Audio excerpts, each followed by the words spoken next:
ketika kita lagi musim hujan. Kita butuh yang namanya Payung. Jas hujan. jas hujan. Mobil. At least Tuhan tidak berkenan. Iya, Kayak Tuhan maksudnya tidak dipanggil. berkenan. Ada asal lu bangkit nih. bangkit. Iya, Tapi kan Bangkit kayak itu dia membangun. kayak- tapi dia ketawakan tadi. Iya, Katanya ketawakan dia aja. ketawa. Ya udah.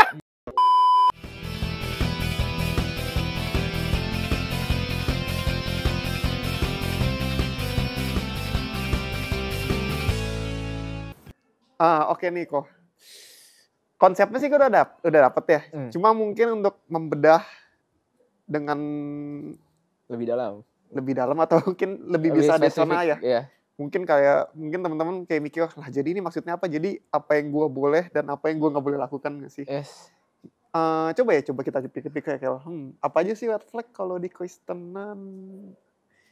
Kita Oh, dari iya. tadi bahas yang kita bahas deh, ngomong kotor, ngomong kasar iya, gitu. mungkin pertama ngomong kasar. Istilahnya kayak ngomong, sorry itu saya, ini boleh kalau mau di-tit gitu, silakan. Tapi- Kayak ngomong anjing. Iya. Tapi kan Eh. itu biasa kalau ngomong itu kan di tongkrongan ya. Tongkrongan itu orang-orangnya yang gak ke offend. Yang kita udah deket banget, close banget. Nah, orang-orang ini tuh kayak udah biasa aja kalau kita ngomong kayak gitu. Pasti banyak orang yang bilang kayak gitu. Terus kan kalau ngomong kasar dosa itu kalau misalnya orang lainnya ini tersinggung. Oh gitu. Ini Korbi baru tahu. Oh nggak tak? Ya, Justru kan gitu gak sih? Eh, Kan kalau misalnya kita ngomong kasar nih, orang lainnya tersinggung. Itu dosa. Kalau misalnya orang lain yang gak tersinggung, Wah, ini pemikiran ini kok baru tahu. itu gimana, Bang? Serius, pemikiran ini kok baru tahu. Iya kan kayak Pemikiran misalnya yang kalau mana? aku udah dekat banget sama ko Steven nih. Kayak oh ya, pas manggil aja gitu. Terus temannya juga kayak biasa aja. Apakah itu termasuk sesuatu yang nggak dibolehkan ya atau iya, Tuhan tidak berkenan. Iya, Kayak Tuhan maksudnya tidak dipanggil. berkenan. Ada asal lu bangkit nih. Bangkit. Iya, Tapi kan Bangkit kayak itu dia membangun. tapi dia ketawakan tadi. Iya, Katanya ketawakan dia aja. ketawa. Ya udah, Iya, kita iya. seru-seruan aja gitu. Menurut Korbi gimana itu kalau gitu?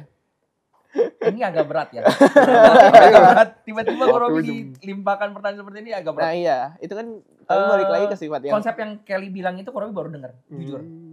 Bagi mungkin apa ya? Kayak wah, keren juga. Maksudnya kayak luar biasa juga. Ketika kita ngomong kasar, kotor, tapi kalau orangnya nggak tersinggung, kita nggak dosa. Intinya gitu kan? iya. Ini nggak ada tertulis di Alkitab sih. Nah, Ketika makanya kok tanya, ini konsep pemikiran dari mana? ya Ya.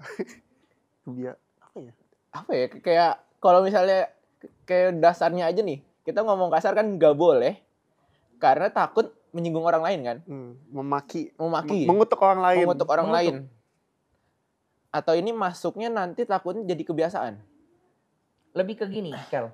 Kalau bagi Korobi adalah bicara soal orang lain tersinggung atau enggak, apakah perkataan itu perkataan yang membangun atau Iya. tidak?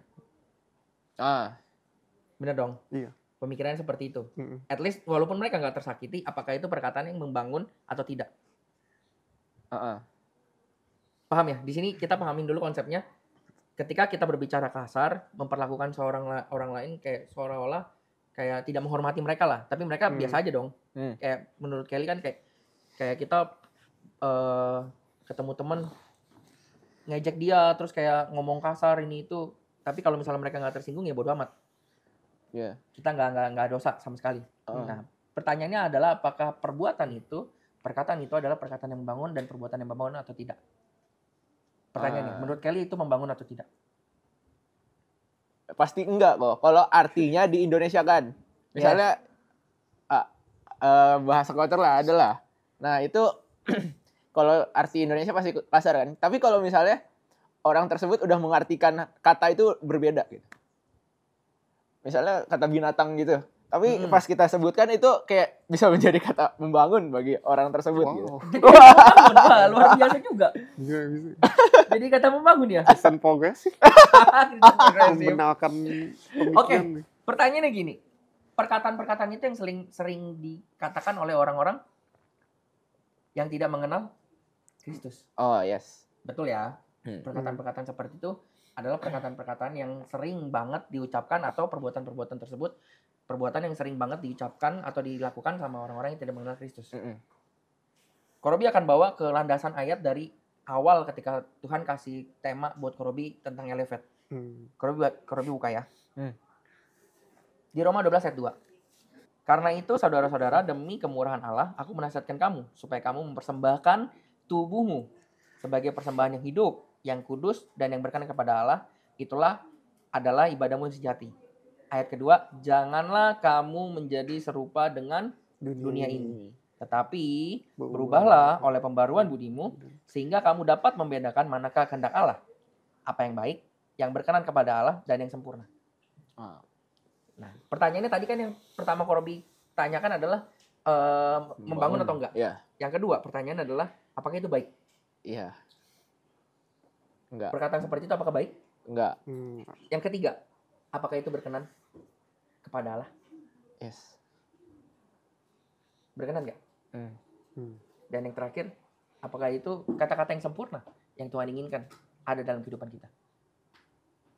Perbuatan seperti itu apakah menjadi perbuatan yang sempurna? Konsepnya adalah ketika kita mulai percaya sama Kristus, semua perbuatan-perbuatan itu yang tadi Korobi bilang di awal, itu masih melekat. Karena nggak mungkin, maksudnya kayak kita udah lakukan itu, contoh, Stephen udah 24 tahun melakukan itu. Tiba-tiba Stephen percaya sama Kristus, langsung hilang gitu. Enggak. Sebuah kebiasaan yang tadi Kelly katakan, ketika nongkrong, kebiasaan itu ketika berubah, langsung itu susah untuk kita prediksi juga. Nggak akan bisa kita lakukan. Butuh yang namanya proses yang tadi Korobi bilang. Hal paling simpel, orang pasti udah enak dengar kata-kata ini. Indomie, mie instan aja nggak instan untuk kita nikmatin. Kita buka bungkusnya. Sebelum kita buka bungkusnya, kita perlu pergi beli dulu. Yes. Kita ke Alfamart, Indomaret, atau toko warung, beli mie instannya. Itu sebuah proses. Ketika kita pengen, gue pengen makan mie instan. Perlu ada mie instannya dulu dong. Kalau misalnya belum ada, kita pergi beli dulu. Itu proses. Langkah pertama. Terus kedua, kita pulang, kita lakukan proses memasak. Itu proses juga. Setelah proses memasak, proses penggabungan minyak ini itu, dan akhirnya proses preparation, akhirnya plating. Benar ya? Baru kita nikmatin. Semua yang namanya proses. Nah, bicara soal ketika kita menjadi Kristen, itu hal-hal itu memang masih akan ada sampai kita di titik yang firman Tuhan katakan, kita bisa membedakan manakah kehendak Allah, apa yang baik, yang berkenan kepada Allah, dan yang sempurna. Perlahan-lahan. Korobi gak bilang langsung instan, enggak. Tapi perlahan-lahan. Bicara Kelly tanya, tapi kalau misalnya kita ketemu nongkrong gini. Firman Tuhan jelas katakan, ayat 2, janganlah kamu menjadi serupa dengan dunia ini. It's okay. Kamu ketemu sama teman-teman nongkrong seperti itu. Silakan. Tapi firman Tuhan katakan, kamu adalah terang dunia. Di tempat yang menurut kamu gelap, di tempat komunitas kalian berada, yang menurut kalian komunitas ini tuh komunitas yang mungkin memang belum mengenal Kristus, tapi kalian nyaman. Ada yang seperti itu, ada banyak banget. Punya udah gereja, percaya Kristus, sebelumnya dari komunitas yang memang nggak kenal Kristus, akhirnya dia percaya Kristus, diselamatkan. Makanya firman Tuhan bilang ada yang namanya eklesia, ditarik keluar dari kegelapan kepada terang yang ajaib. Eklesia. Ketika kita percaya sama Kristus, kita tuh ditarik. Yang menurut dunia benar, tapi menurut Tuhan tidak. Kita ditarik perlahan-lahan keluar. Dan kita ada di situ, dan ketika kita masih berada di komunitas itu, tugas kita adalah jadi terang. Yes. That's why kalau kalian perhatikan, ketika Korobi dan tim memikirkan nama Elevate dan memikirkan logo Elevate, di situ jelas tertulis Elevate-nya putih, logonya sekitarnya hitam tapi bulat. Kita mau menganalogikan dunia ini memang akan semakin gelap dan semakin bulat. Semakin gelap dan semakin nggak ada apa ya? Bisa jadi mungkin nggak akan ada kebaikan lagi mungkin. akan semakin gelap. Tetapi ketika kita elevate God, meninggikan Tuhan, kita akan bisa menjadi tidak serupa dengan dunia. Kita bisa membedakan perubahan, kita akan berubah oleh pembaruan budi kita sehingga kita dapat membedakan apakah kehendak Allah. Apa aja sih kehendak Allah? Apa yang baik, yang berkenan kepada Allah, dan yang sempurna. Ini yang lagi kita bangun di Elevate. Bagaimana caranya supaya kita bisa nge-build diri kita, menghilangkan semua red flag-nya itu. Karena yang Korobi percaya adalah gini. Kalian bisa tahu pohon apel udah menghasilkan buah dari ada buahnya, betul? Oh iya. Betul ya? Iya.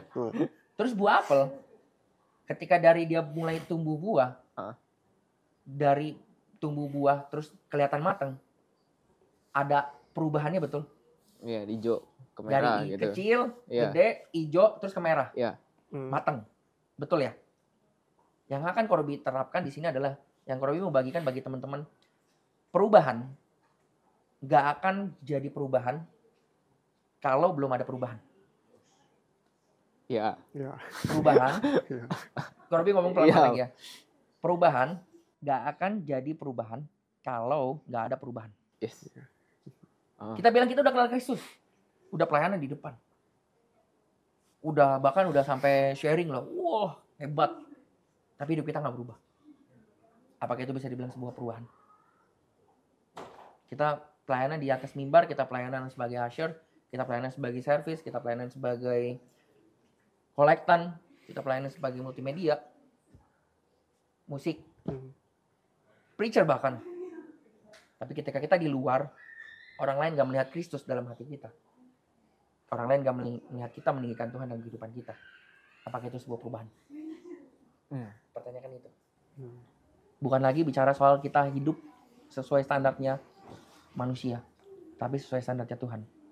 Apakah yang kita lakukan yang baik menurut Tuhan, yang berkenan menurut Tuhan, dan yang sempurna menurut Tuhan? Semua menurut Tuhan, bukan lagi menurut manusia.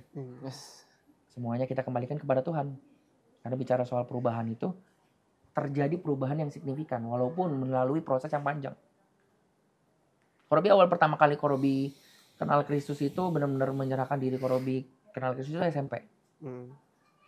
Dulu yang awalnya Korobi waktu SD, SMP, sebelum kenal Kristus benar-benar ngomongnya ngentot, babi lah, anjing lah, dip ya jangan lupa. Kayak kalau misalnya mencontohkan ngomong kasar ya intinya. Ketika sedikit-sedikit anjing lu gitu. Ngen. Itu semua keluar, kata-kata itu semua keluar. Kebun binatang, kata-kata kasar, kayak dikit-dikit keplak kepala orang.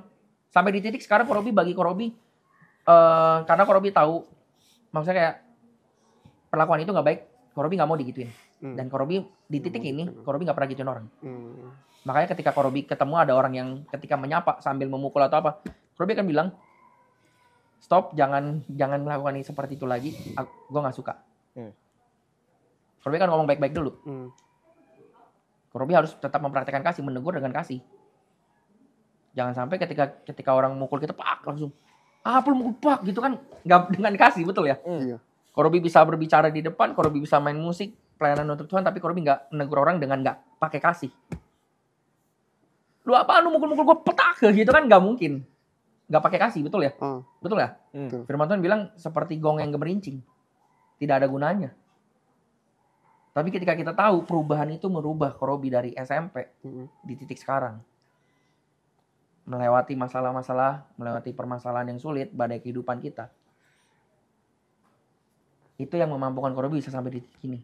Bisa tahu bahwa apa yang kita lakukan harus, yang pertama adalah menurut Tuhan baik, menurut Tuhan berkenan, dan menurut Tuhan sempurna. Korobi mau tutup satu nih, sedikit. Ketika kita masih lagi musim hujan, kita butuh yang namanya payung. Jas hujan. Mobil. At least perlengkapan dasarnya, betul ya? Payung dan jas hujan. Korobi mau nanya, apakah payung dan jas hujan membuat hujannya berhenti? Tidak.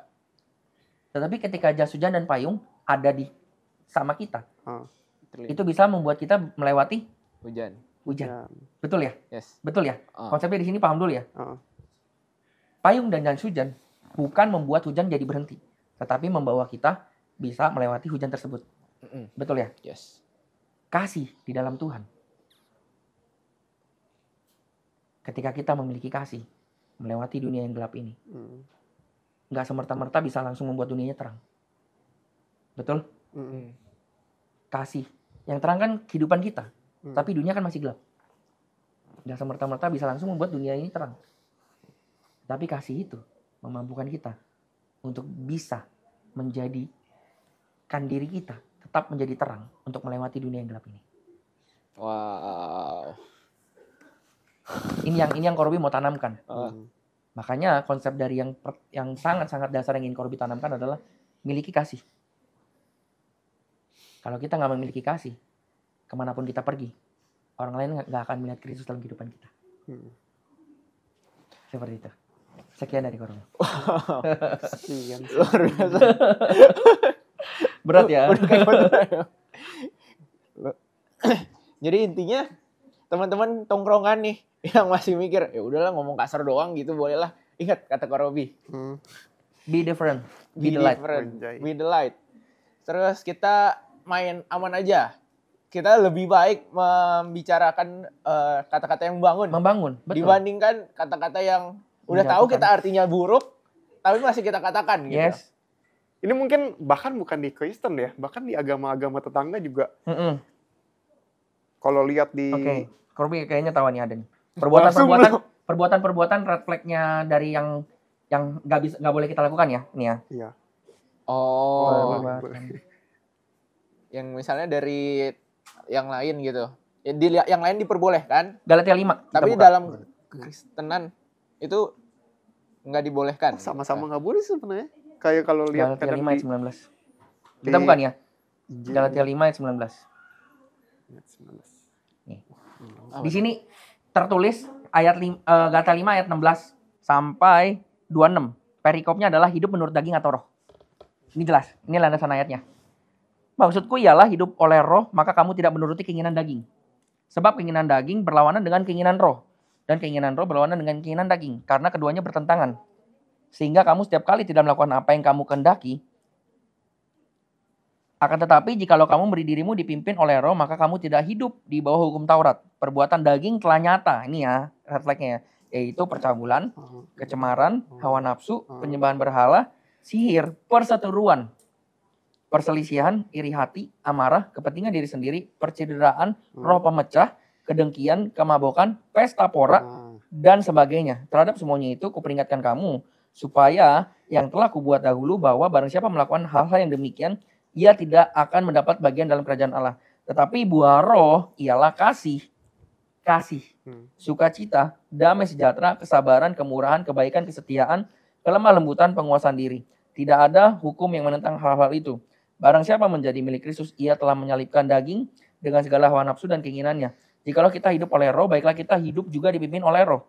Dan janganlah kita gila hormat, janganlah kita saling menantang dan saling mendengki. Ini dasarnya. Perbuatan-perbuatan yang nggak boleh itu kita udah lakukan. langsung red flag semua ya kita bahas itu. Nah, iya. Red flagnya semua? Iya. Semua langsung. Langsung red flag Ini semua itu. landasannya. Kalau kalian nanya landasan ayatnya di sini. Galatia 5 ayat 16 sampai 26. Ya, kalau ini kan kita bisa dipertanggungjawabkan lah ya. Iya, ada. Jelas. Bener. Bukan kata Obi Kelly Putra di sini. Iya, tapi kata Alkitab. Kata Alkitab. Nah, tapi ya intinya ujung-ujungnya ya kalian tanyakan pada diri kalian sendiri lah ya. Apakah sesuai kata hati kalian tentang red flag tadi. Terus apalagi akil-akil ya yang belum disebutin ya. Kan tadi udah kesebut pecabulan, alkohol semua, gitu, minum. Mungkin kita lanjut ke bahas gimana caranya kali ya. Cara kita bisa biar jadi green flag-nya ini loh ya. Tadi kan disebut kasih. Gimana sih cara kita memiliki kasihnya gitu? Oh, udah ada di sini sebenarnya tadi. Kalau kalian perhatikan. Barang siapa, di ayat 24. Barang siapa menjadi milik Kristus, ia telah menyalibkan daging dan segala hawa nafsunya. Dan keinginannya. Jikalau kita hidup oleh roh, baiklah kita hidup juga dipimpin oleh roh. Dan janganlah kita gila hormat, janganlah kita saling menentang dan saling mendengki. Simple. Beri hidup kita dipimpin oleh roh. Gimana tuh caranya kok? Setiap hari berserah, berdoa. Awali harimu dengan doa, tutup harimu dengan doa. Doa minta pimpinan Roh Kudus. Ketika kita percaya sama Tuhan kan kita bilang Tuhan masuk dalam hati kita. Dan itu ada Roh Kudus dalam hidup kita.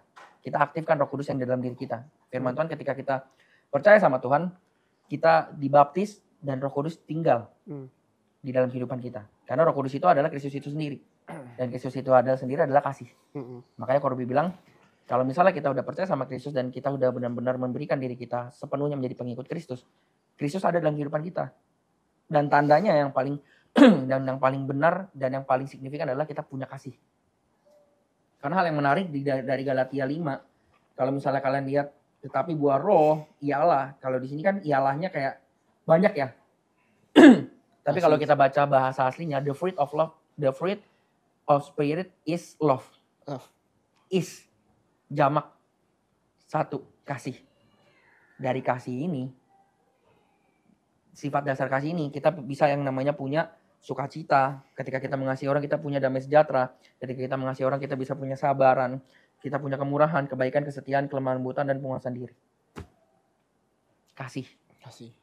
Kasih itu benar-benar atas dari semuanya. Kayak iman, pengharapan, dan kasih. Yang terbesar diantaranya itu adalah kasih. Ada juga di Alkitab. Itu paling signifikannya ya. Jadi kalau misalnya bicara soal perubahan itu, perbedaan itu, kasih. Berarti saya harus selalu minta bimbingan Roh Kudus ya tiap hari. Yes, bimbing Roh Kudus supaya kita memiliki kasih itu. Supaya kita bisa memancarkan kasih itu. Supaya orang lain bisa melihat, oh ada Kristus dalam kehidupan kita. Caranya ya kasih. Dan mungkin juga ingat kasihnya Tuhan ya. Yes, adalah ingat kasihnya yang mengubah hidupku. Kasihnya yang mengubah hidupku. Bukan kita yang mengubah hidup kita. Tapi kasihnya. Kasihnya yang mengubah hidup kita. Karena kasih karunia, kita diselamatkan. Karena kasih karunia, kita berubah. Jadi konsepnya adalah bukan bicara kita melakukan perbuatan yang baik, kita melakukan perbuatan yang green flag, supaya kita menjadi Kristen, bukan. Tapi karena kita telah ditebus, karena kita telah dipulihkan, karena kita telah menjadi miliknya Kristus, udah jadi selayaknya kita memancarkan kasih dalam kehidupan kita. Udah sepantasnya memancarkan kehidupan Kristen, yaitu dengan cara memancarkan kasih Kristus dalam kehidupan kita. Gimana kok? Ya. sangat luar biasa. Itu ya cara implementasinya. Iya. Pasti ada jatuh bangun. Cara implementasinya itu pasti ada yang namanya susah. Kayaknya kok Robi ngomong gampang banget ya, minta pimpinan Roh Kudus ya. Tinggal ngomong, Tuhan terima kasih, Tuhan pimpin hari ini, bla bla bla bla bla, amin. Gak mungkin kita langsung jadi expert. Kalau kita main game pun ada yang namanya kita belajar dari newbie. Newbie, middle, hard, expert gitu kan. Kayak contoh kita main Mobile Legends aja dari warrior ya. Oh udah lupa rank bawah nih. Ya elite, warrior gitu. Warrior, elite kan. Terus master. Terus epic. Oh ya GM dulu ya, GM, epic, legend, mythic, baru glory sama honor. Enggak, honor dulu, glory baru imo. Oh. Ya kan? Ada step-stepnya dong. Di dalam perjalanan kita menuju imo kan ada menang ada kalah. Betul ya? Di dalam kita menuju kesempurnaan Kristus ada yang namanya jatuh bangun. Tetapi yang tadi Korobi bilang, payung itu bukan bicara soal kita untuk menghentikan badai tersebut. Jas hujan itu bukan bicara soal kita menghentikan hujan. Tetapi ketika kita punya kasih, punya iman di dalam kehidupan kita terhadap Kristus, dan kita mempraktikkan kasih, bukan bicara soal kita menghentikan setiap masalah dan kita aman-aman aja. Oh iya, mulus aja. Ketika kita mau ngikut Kristus, mulus aja. Kayak orang lain lihat, oh iya itu si Kelly udah berubah nih jadi pengikut Kristus gini bla bla bla. Enggak. Ada kalanya kita jatuh bangun. Tetapi kasih dan iman itu memampukan kita untuk melewati setiap permasalahan, membuktikan bahwa iman kita terwujud di dalam Kristus. Gak gampang. Proses. Tapi nikmati proses, hasil akhirnya kan pasti berbuah. Seperti itu. Dan mungkin kalian kalau mempertanyakan diri sendiri juga kan, apakah gue melakukan ini? Apakah gue menghindari melakukan hal-hal yang tercela? Itu gue tuh melakukan itu untuk memenuhi standar manusia, atau apakah ini benar gue gua sedang berusaha memenuhi standar Tuhan atau enggak sih. Betul. Balik lagi ke kita masing-masing lah ya. Dan tanpa kita sadari, hidup kita akan berubah. Bukan kita yang berubah, tapi Tuhan. Karena kasihnya. Karena Tuhan. Kalau kalian pengen berubah ya, Tuhan juga bakal bantu kalian berubah lah. Yes. Asal dari kalian sendiri yang mulai. Yes. Pasti di perjalanan juga ada jatuh bangunnya. Iya betul. Nggak selalu lancar lah. Nggak selalu lancar. Tapi ingat, kita harus bangun lagi dan minta bantuan Tuhan lagi ya pasti ya. Oke, mungkin kita udah dapat intinya ya. Iya gitu. Itu tadi udah intinya. Temen.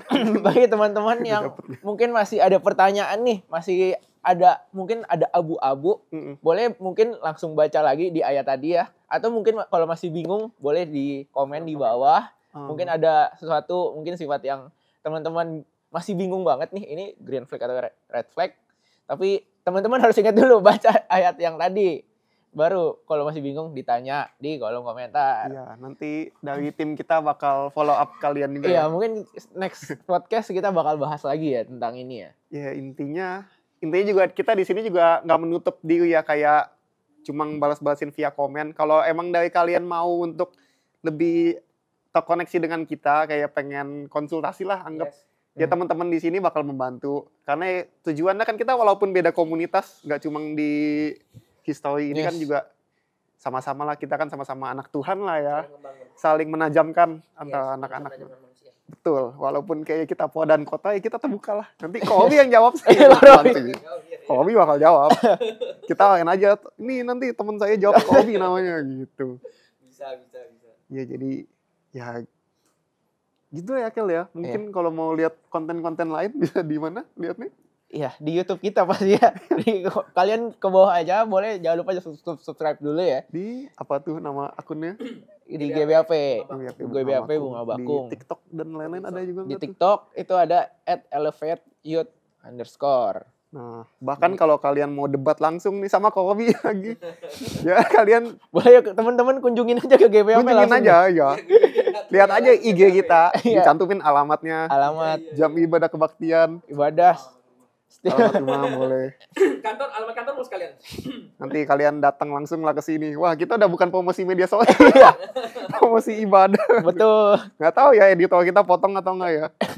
Di hari Minggu jam 9. Betul. Setiap jam 9. Ke Elevate. Kalau tadi kan kalian dengarkan ya Kobi jelasin tentang Elevate. Wah, siapa tahu kalian pengen jadi bagian dari komunitas Elevate ini. Yes. Wes, tanya-tanya. Min boleh daftar nggak Min jadi anggota? Boleh banget Elevate? Dong. Boleh banget. Tiap hari Sabtu ya. Tiap hari Sabtu jam 6 sore ya. Sungguh hard selling banget ya. Iya, sangat hard selling ya. Kalau yang malam minggunya nggak tahu kemana, boleh datang terus ketemu kita ini ya. Kita pasti ada lah. Ada koko ganteng Steve. Ada koko ganteng. Nggak tahu ya kalau Sabtu. Kalau Sabtu. Sibuk. Gitu. Oke, mungkin segitu aja ya guys. Podcast kali ini. Diambilnya positifnya aja. Kalau misalnya kita ada yang menyinggung atau apa, atau yang kita berkata negatif, itu kita sebagai contoh aja. Oke, teman-teman, gitu aja podcastnya. See you on next podcast. Bye. Thank you.